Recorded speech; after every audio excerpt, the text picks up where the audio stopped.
2026 সালের ফেব্রুয়ারি মাসের 12 তারিখ রোজ বৃহস্পতিবার 300 আসনে ত্রয়োদশ জাতীয় সংসদ সাধারণ নির্বাচন এবং একই সাথে জুলাই জাতীয় সনদ সংবিধান সংস্কার বাস্তবায়ন আদেশ 2025-এর উপর গণভোট অনুষ্ঠিত হবে।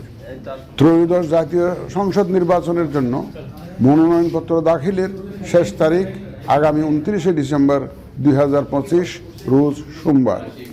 মনোনয়নপত্র বাছাই হবে আগামী 30 ডিসেম্বর 2025 রোজ মঙ্গলবার হতে 4 জানুয়ারি 2026 রোজ রবিবার পর্যন্ত।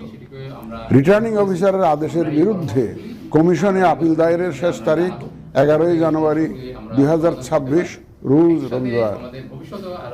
কমিশনে দায়েরকৃত আপিল নিষ্পত্তির তারিখ 12 জানুয়ারি 2026 রোজ সোমবার থেকে